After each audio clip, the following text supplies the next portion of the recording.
In 1951, several years before the Cuban Revolution, Josephine Baker performed in Havana, where this photo was made.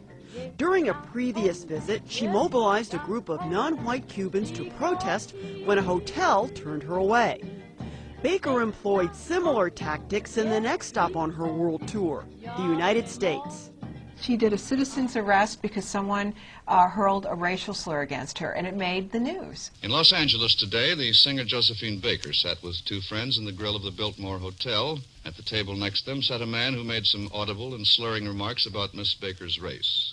This sort of insult is too commonly accepted in embarrassed silence for want of any satisfactory recourse, but Miss Baker has lived many years in Europe. She is unaccustomed to that kind of boorishness, and she took action. She called the police, who informed her that since they had not heard the remarks, they could do nothing. But they pointed out to Miss Baker that, under a Los Angeles statute, as a private citizen, she could make the arrest herself if they were standing by. And this Miss Josephine Baker did.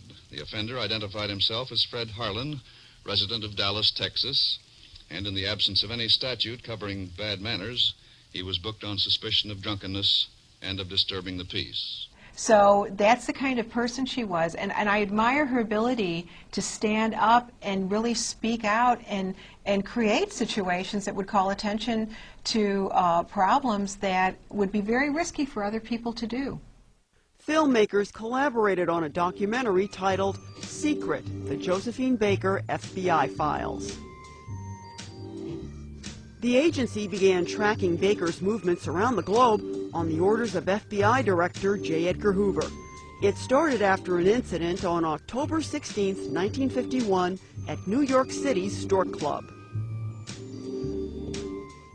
Baker was invited by friends who were white and regulars at the club to a late supper. As everyone at the table was served, she waited for her crab salad, steak, and a bottle of French wine. 1 hour later, and after excuses by the waiter, a small steak finally arrived. Baker was fuming. Before she left, she telephoned an official of the NAACP. The next day, NAACP members picketed the club, and New York papers carried reports of Baker's complaint. But the fallout was just beginning. The point was made that this is a point of discrimination, and she's going to rally against that in the media, and then do it by attacking Walter Winchell, where she says, and he was there and didn't come to my defense, you know, and then that just starts a whole ball rolling. Walter Winchell was a powerful radio commentator and a perfect target in the eyes of Baker. She filed a $400,000 lawsuit against him, and while nothing came of it, the feud enraged Winchell's good friend at the FBI. Hoover's focus on Baker was not simply because of her alleged politics, but because she, as an entertainer, had a real effect on Hoover's best friend, Walter Winchell. And that was personal. Winchell implied on the air that Baker was a communist, and Hoover's surveillance set out to prove it. But after compiling a file on her 400 pages thick, the FBI concluded she was not a communist. C'est moi qui suis sa petite, son ananas, son ananas, son anamite. On February 3, 1952, Josephine Baker performed here at Kiel Auditorium. Here's a copy of the rental agreement. The amount of rent for the evening, $850. Baker donated her services to raise money for the fight against segregation in the St. Louis public schools and overcrowding in the district's African American schools.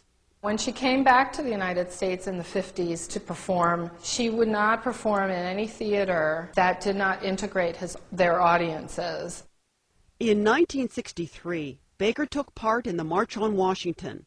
She was among the speakers who preceded her close friend, Dr. Martin Luther King, Jr. She fostered diversity in her own life by adopting a dozen ethnically mixed children, a brood she called the Rainbow Tribe.